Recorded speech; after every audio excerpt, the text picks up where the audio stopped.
Praise the lord. మన పరిశుద్ధుడు, మన విమోచకుడు, మన కొరకు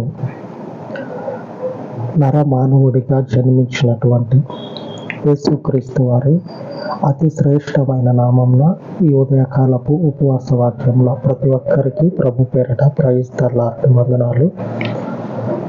దేవుని వాక్యము వెర్రితనంగా లేదా న్యూస్ పేపర్ చదివినట్లు, న్యూస్ పేపర్ తెలుసు కదా, న్యూస్ పేపర్ చదివినట్లు కాకుండా ఒక భయము, దేవుడు అంటే ఒక ఆసక్తి, ఇంట్రెస్ట్. ఎలాంటి ఇంట్రెస్ట్ అంటే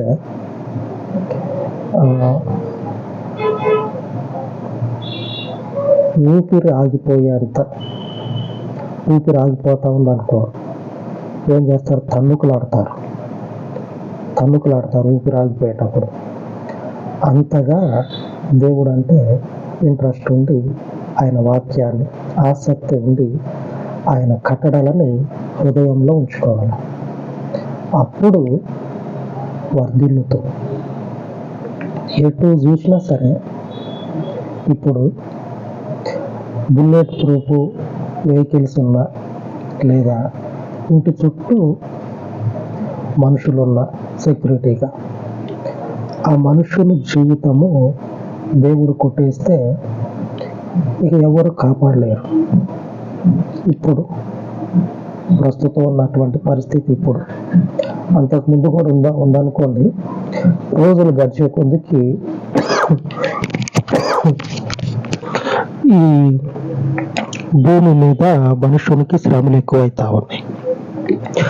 ఈ శ్రమల్లోనే దేవుని వాక్యాన్ని హృదయం అందించుకున్న వాళ్ళకి క్షేమము విస్తారముగా కలుగుతుంది. ఈ పరిస్థితుల్లోనే ఆ విషయాలను ధ్యానించుకుందాం. అలాగనే దేవుని వాక్యాన్ని హృదయం అందించుకొని నడిచేటప్పుడు ఏ విషయాలలో మనము ఎలాగా ఉంటూ ఉన్నామో ఒకసారి మనల్ని మనము పరిశీలన చేసుకోవాలి. మోషే మనకు ఒక మాట చెప్తా ఉన్నాడు. అప్పుడున్న వాళ్ళకి చెప్పిన మాటే ఇప్పుడు మనకు అవసరం. ఏంటంటే అది, ఇప్పుడు మీరున్నారు, మీ ముందు ఏదన్నా ఒకటి, యేసు ప్రభు కాకుండా వేరేవి ఏమన్నా ఒకటి తెచ్చి ముందు పెట్టి దండం పెట్టమంటే, లేదా వాళ్ళని బాగా పొగడండి అని అంటే నోరు పగలదు. వాళ్ళని కనపరచడానికి, అలాగని వాళ్ళని దేవునిగా కొలవటానికి చేతులు రావు, నోరు పగలదు. అదే మనుషునికి ఒక సేవకుణ్ణి ముందు నిలబెట్టి గణపరచు, దండం పెట్టంటే చెప్పకముందే 2 చేతులు ఎత్తి దండం పెట్టి కాళ్ళు మొక్కేటోళ్ళు కూడా ఉన్నారు. నాకు ఇట్లాగనే కాళ్ళు మొక్కితే కొంతమంది ఆ చేతులు పాదాల దగ్గరికి పోయే లోపే నేను ఆఫ్ చేసా. కాళ్ళు మొక్కొద్దు. సేవకుడు దేవుడు కాదు, దేవుడు. ఈ విషయాలను ధ్యానించుకుందాం. ఇప్పుడు మీరు బయట ఉన్నటువంటి వాటిని లక్ష్య పెట్టరు, కానీ సేవకుణ్ణి, అలాగనే దేవుని పేరిట కొంచెము ఘనత కలిగినటువంటి వాళ్ళని, సేవకుడు కావచ్చు, లేకపోతే సంఘంలో ఉన్నటువంటి వాళ్ళకి ఎవరికైనా సరే దేవుని తలాంతుంటే వాళ్ళని ఘనపరచడం కావచ్చు. ఈ విషయాల్లో కొంచెం ఏమవుతారంటే పట్టు తప్పుతుంది. అంటే విశ్వాసంలో కొంచెము బలహీనపరచబడతారు. ఈ విషయాలని ధ్యానించుకుందాం. ఈరోజు వాక్య ధ్యానము ద్వితీయోపదేశ కాండము 4వ అధ్యాయంలో 24వ వచనం. ఏలయనగా నీ దేవుడైన యెహోవా దహించు అగ్నియు రోషము గల దేవుడునై ఉన్నాడు. ఈ మాట దేవుడు చెప్తా ఉన్నప్పుడు, దేవుడు మోషేతో చెప్తా ఉన్నప్పుడు ఏ సందర్భంలో చెప్పబడిందంటే, అన్య జనాంగానికి సంబంధించినటువంటి కట్టడాల విషయంలో మీరు జాగ్రత్తగా ఉంటే మీకు క్షేమం కలుగుతుంది. లేదా మీరు మీ గురించి జాగ్రత్త తీసుకోకుండా అన్య జనాంగానికి సంబంధించినటువంటి వాటి విషయంతో పాటుగా అన్య జనాంగానికి సంబంధించినటువంటి వాటి విషయంతో పాటుగా మీ జీవితాల్లో మీరు దేవునిని కాకుండా ఇతరమైనటువంటి వాటిని మీరు భౌతికముగా అనుసరించినట్లయితే, ఆత్మీయంగా అయినా సరే అనుసరించినట్లయితే, దేవుడు గుర్తుపెట్టుకోండి, రోషము కలిగిన దేవుడు. అన్య జనాంగానికి ఏ రీతిగా తీర్పు తీరుస్తా ఉన్నాడో ఆయన ప్రజలకి కూడా అదే రీతిగా తీర్పు తీరుస్తాడు. అదే రీతిగా. కాబట్టి మన మధ్యలో ఉన్నటువంటి దేవుని ప్రజలకి ఘనత, విలువ ఉండాలి. కానీ దేవునికి ఇచ్చేటువంటి ఘనత తీసుకొచ్చి సేవకునికి అలాగనే సంఘస్థులకి ఇవ్వకూడదు, ఇవ్వద్దు. దేవుడు ఇదే మాట చెప్తా ఉన్నాడు. రోషము కలిగినటువంటి దేవుడు తన పేరట వేరే ఇతరమైనటువంటి వాటిని దేవుని పేరు మీద చేసుకుంటే ఆయన ఎంత మాత్రం కూడా సహించడు.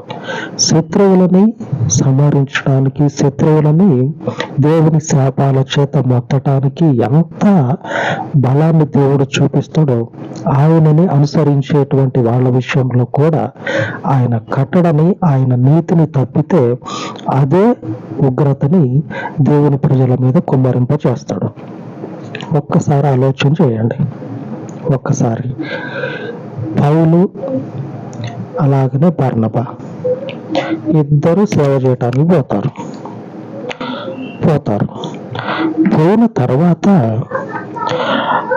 ఆ ప్రాంతంలో అంతకుముందు ఆ తర్వాత ఎప్పుడు చూడనటువంటి గొప్ప అద్భుతాలు జరిగిస్తారు. దేవుని పేరట జరిగిస్తారు. జరిగించిన తర్వాత ఆ ప్రాంతంలో ఉన్నటువంటి వాళ్ళు విస్మయం చెంది ఇక గొర్రెలు, మేకలు తీసుకొచ్చిన వారా కత్తి నూరుతా ఉండు. దేవుళ్ళు మన మధ్యలో ఇద్దరు దేవుళ్ళు ఉన్నారు, వాళ్ళిద్దరికి బలిద్దాం మనం. మేకల్ని, ఆ గొర్రెల్ని పట్టుకొని వచ్చి దేవుని పేరట వాక్యం చెప్తున్నటువంటి పౌలు, బర్నబా ఇద్దరికి దేవుళ్ళలాగా అయిపోయారు. అయిపోయిన తర్వాత వాళ్ళు వచ్చి వీళ్ళని దేవుళ్ళలాగా భావించి, మేము మీకు బలిస్తాం, మీరు వచ్చి ఉండండి, అన్నీ రెడీగా ఉన్నాయి, మా వాళ్ళు కత్తులు నూరుతా ఉన్నారు, ఏటలు దిగుతాయి, ఇక పశువులు దిగుతాయి, మీకు బలిస్తాం మేము అని చెప్పినని అంటా ఉన్నారు. వీళ్ళకి పిచ్చెక్కిపోతుంది ఇక వీళ్ళకి. మేము సర్వోన్నతుడైనటువంటి దేవుని పేరు మీద దేవుని వాక్యాన్ని ప్రకటిస్తా ఉంటే ఇదేందిరా నాయన, ఇది పౌలు, బర్నబా ఇద్దరు ఒకరి మొక్కలు ఒకరు చూసుకుంటారు. ఇదేంది, వీళ్ళేంది ఎట్లున్నారు, మనం దేవుని గురించి చెప్తా ఉంటే మనల్నే దేవుడు అనుకుంటా ఉన్నారు వీళ్ళు. మేము దేవుళ్ళం కాదు. ఫర్ ఎగ్జాంపుల్, వాక్యం చెప్పేటువంటి సేవకులు దేవుళ్ళు కారు. వాళ్ళు దేవుని చేత పనికి నియమించబడినటువంటి వాళ్ళు అంతే. ఆ పనిలో ముందుకెళ్తూ ఉన్నారు. ఇక ఈ ప్రజలందరూ ఏం చేస్తా ఉన్నారంటే, ఈ పౌలుకి, బర్నబాకి ఇక పండగ చేద్దాం, వీళ్ళకి బలులు ఇద్దాం, ఏటలు తెచ్చి అని చెప్పినని రెడీ అవుతారు. రెడీ అయిన తర్వాత వీళ్ళకి తెలిసి ఆ బలులు ఇవ్వకుండా ఆపటము వీళ్ళకి తలకు మించిన భారం అయిపోయింది, తలకు మించిన పని అయిపోయింది. ఓ అయ్యలారా వినండి, మీ కాళ్ళు మొక్కినా మీ చేతులు మొక్కినా తక్కువే. ఎందుకంటే మేము కాదు, మేము దైవ సమానులము కాము అని సర్వోన్నతుడైనటువంటి దేవునికి మేము సేవకులు. నీ బోటోడిని నేను కూడా. చొక్కా ఉంది చూడు, నువ్వు చొక్కా వేసుకున్నాక నాకు చొక్కా ఉంది, చొక్కా ఉందిగా, మరి దేవుని ఎట్లయితే లార్డ్. దేవుని వాక్యము చేత ముద్రించబడి నడుస్తా ఉంటే ఈ పరిస్థితులు ఎదురైతాయి. ఈ పరిస్థితులు ఎదురైనప్పుడు వాళ్ళకి చెప్తా ఉన్నారు. చెప్పి వాళ్ళ చేత బలి ఇవ్వకుండా ఆపటం బహు కష్టతరమైందని బర్నబా అంటా ఉన్నాడు. అపోస్తల కార్యము 14వ అధ్యాయము 14-15 వచనం చదువుదాం. అయ్యలారా, మీరెందుకు ఇలాగూ చేయుచున్నారు? మేము కూడా మీ వంటి స్వభావం కలిగినటువంటి వనరులమే. చొక్కా ఉంది, ప్యాంట్ ఉంది, మీ బోటాలో మేము కూడా. తర్వాత మీరు ఈ వ్యర్థమైన వాటిని విడిచిపెట్టి ఆకాశమును, భూమిని, సముద్రమును, వాటిలో ఉండే సమస్తమును సృజించిన జీవము గల దేవుని వైపు తిరగవలెనని మీకు సువార్త ప్రకటించుచున్నాము. మీకు సువార్త ప్రకటించుచున్నాము. దేవుని వాక్యాన్ని చెప్పి ఆయన పేర మీకు స్వస్థతలు కలుగజేస్తూ ఉన్నాము. కాబట్టి ఆయన రోషం కలిగిన దేవుడు. ఆయనకి మీ హృదయంలో స్థానం ఉండాల, మాకు కాదు. మీ హృదయంలో ఆయనకి స్థానం ఉండాల. కాబట్టి మీరేం చేస్తారంటే బలిని మాకు ఇవ్వద్దు మాకు. అదే వచనము 18వ అదే అధ్యాయంలో 18వ వచనము ఈ విషయాన్ని స్పష్టంగా చెప్తా ఉన్నది. వారిలాగూ చెప్పి తమకు బలి అర్పింపకుండా సమూహములను ఆపుట బహు ప్రయాసమాయను. వాళ్ళ మాటలన్నీ చెప్పి తమకు బలి అర్పింపకుండా వాళ్ళందరూ ఎగబడతా ఉన్నారు. అందరూ వీళ్ళే దేవుళ్ళు, వీళ్ళకే బలిద్దామని. ఇది ఎక్కడ ఇది తలనొప్పి అని పౌలు బర్నబా ఇద్దరికిద్దరు ఒకళ్ళు చూసుకొని వాళ్ళకున్న వస్త్రాలని చింపేసుకున్నట్టు రాయబడి ఉన్నది. 14వ వచనంలో ఉన్నదా ఆ మాట. వాళ్ళకున్న బట్టలు చింపుకుంటా ఉన్నారు. ఎంతగా దేవునిని లక్ష్య పెడతా ఉన్నారో చూడండి.